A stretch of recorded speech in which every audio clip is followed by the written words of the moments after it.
উত্তাল হয়ে উঠেছে বঙ্গোপসাগর।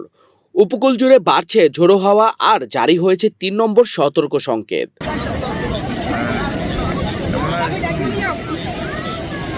পটুয়াখালীর কুয়াকাটা সংলগ্ন সাগর এখন অশান্ত।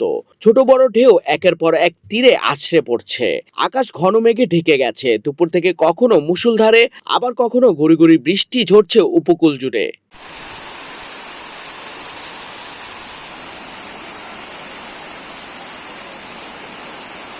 আবহাওয়া অধিদপ্তর বলছে উত্তর বঙ্গোপসাগর ও আশেপাশের এলাকায় বায়ুচাপের তারতম্য বেড়ে গেছে।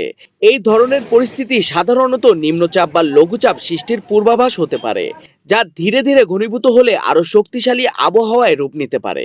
বরিশাল ও পটুয়াখালীর উপকূল জুড়ে ৪৫ থেকে ৬০ কিলোমিটার বেগে ঝোড়ো হওয়ার আশঙ্কা রয়েছে।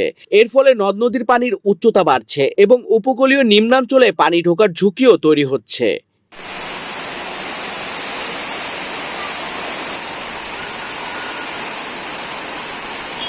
এই বিরূপ আবহাওয়ার কারণে দেশের সব সমুদ্র বন্দরে ৩ নম্বর স্থানীয় সতর্ক সংকেত জারি করা হয়েছে।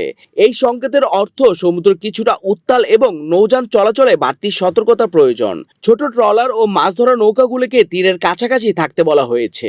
এরই মধ্যে পটুয়াখালীর ৮টি অভ্যন্তরীণ নৌরুটে ৬৫ ফুটের নিচের লঞ্চ চলাচল বন্ধ ঘোষণা করা হয়েছে। অর্থাৎ ঝুঁকিপূর্ণ যাত্রা এড়াতে প্রশাসন আগেই নিয়ন্ত্রণ ব্যবস্থা নিয়েছে। আবহাওয়া বিশ্লেষকরা বলছেন, যদি এই বায়ুচাপের তারতম্য আরও বাড়ে তাহলে এটি নিম্নচাপে রূপ নিতে পারে। সেক্ষেত্রে বৃষ্টি, বাতাস ও ঢেউ সবকিছুই আরও তীব্র হতে পারে। উপকূলবাসীদের জন্য নির্দেশনা: অপ্রয়োজনে নদী বা সমুদ্রে না যাওয়া, মাছ ধরার নৌকা নিরাপদ স্থানে রাখা এবং আবহাওয়া অফিসের পরবর্তী নির্দেশনা অনুসরণ করা। এই মুহূর্তে পরিস্থিতি সতর্কতার পর্যায়ে থাকলেও পরিবর্তন হতে পারে যে কোনো সময়। বঙ্গোপসাগরের এই অস্থিরতা আরও বড় কোনো আবহাওয়ার ইঙ্গিত দিচ্ছে কিনা সেই দিকেই এখন নজর সবার।